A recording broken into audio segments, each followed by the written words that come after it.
And I was like, you know what? I've had my time. It's been some years now. And I no longer want to be ruled by this. I want to look at it from a new perspective. On this episode of A Great Life, we're going to discuss why letting go of your past hurts and traumas will allow you to forgive and move forward in your present and future. What's up, everyone, and welcome to A Great Life podcast. I'm your creator and host, Paris Charday, and I'm super excited that you're here. A Great Life podcast is a listening space that explores growth and fresh perspective through God's Word. Because the way I see it is simple.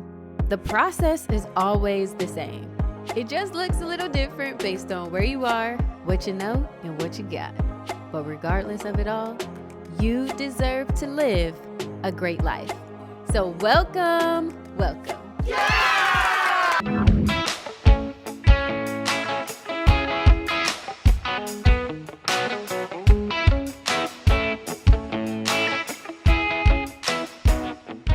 So today I want to highlight Romans 8:28 amplified.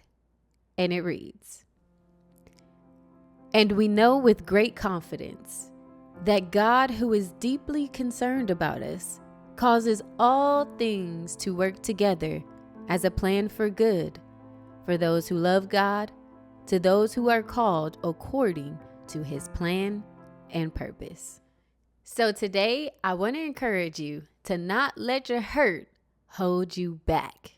Sometimes, or majority of the times, when we're dealing with past hurts and traumas, we allow those narratives to continue to rule our lives, rule our decisions, rule our relationships.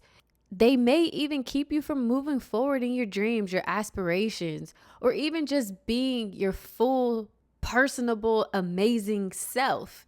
And in order to move forward, we also have to forgive.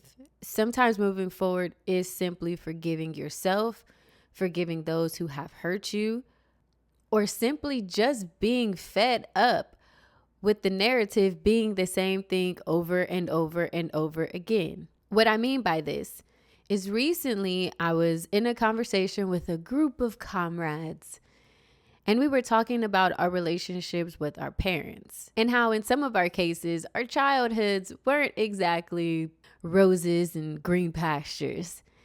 That there were areas where we felt we were all neglected in a way.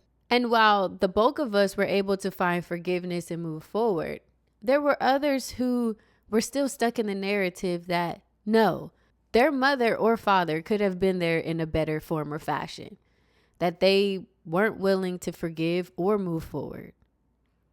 And they expressed great anger about those situations. Now, it's not wrong to be angry that things didn't necessarily go right in your childhood. I mean, come on. Trust me, I've had my fair share of adversity growing up and even in adulthood. And it's not to say that you'll get over every little thing. But I heard myself talking the other day about how I miss my grandma and how her passing really altered not only my relationships with my family, but also my perspective on life. And how that perspective sometimes feels very segregated from what I once knew because she was that person in my life. You know, she was the one constant thing from childhood to adulthood. And I heard myself talking and thinking out loud. And I was like, you know what? Okay. God says, blessed are those who mourn because they're comforted.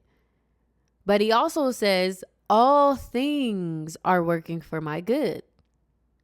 And so I decided to take something that was traumatic to me, which was losing the person whom I think just loved me so unconditionally. Taking that traumatic moment and saying, you know what? I've had my time of anger. I've had my time of trauma. I've had my time. It's been some years now. And I no longer want to be ruled by this.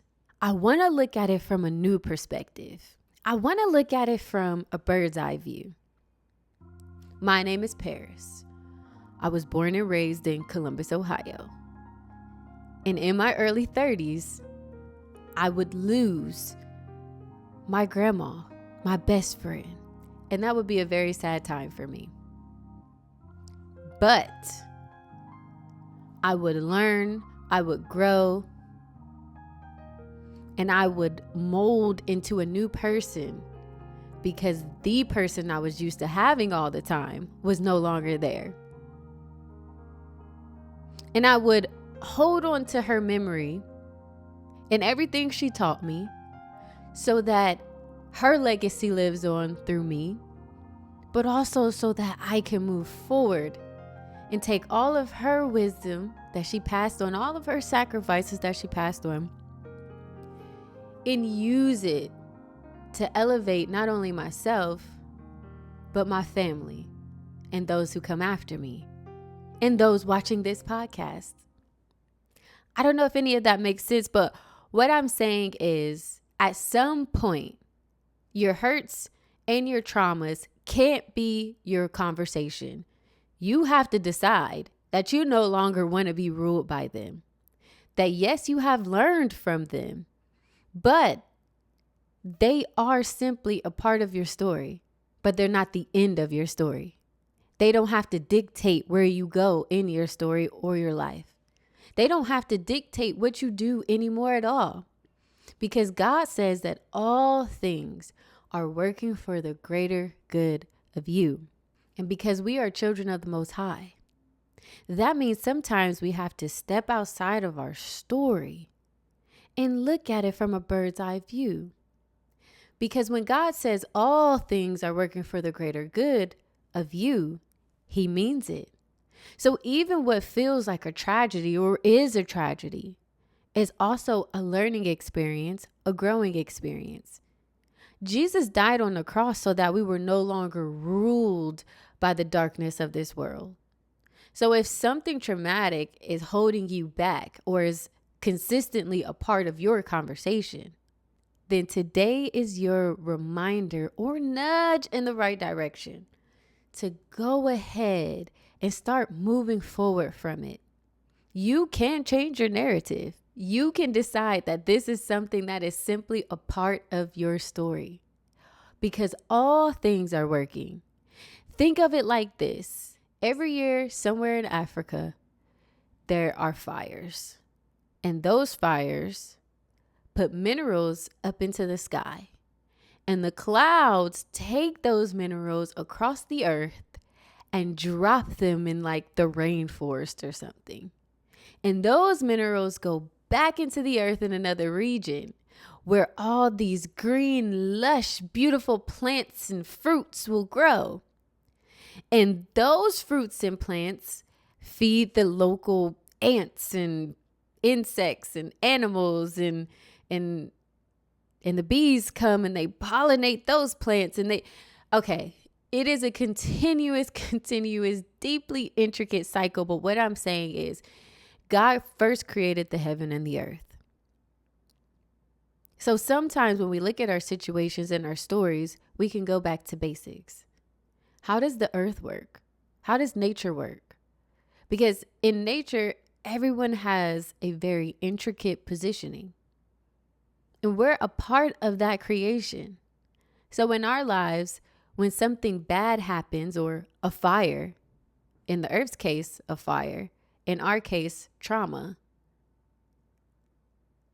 there's an opportunity to take that storm and use what we learn from it to grow in another area. All things are working for your good, even what seems to be bad. So it's time to let go, let God, forgive, grow, and become your best self, because you deserve to live a great life. Thank you so much for tuning into A Great Life podcast. I truly pray this episode has blessed you. For more Great Life, follow me on socials at A Great Life TV, and head over to madebypair.com and join my newsletter and blogging community, where I send you a midweek dose of inspo. Well, that's all for today, folks. God bless. Don't stress. It's Paris. Peace. a Great Life podcast brought to you by Made by Pear.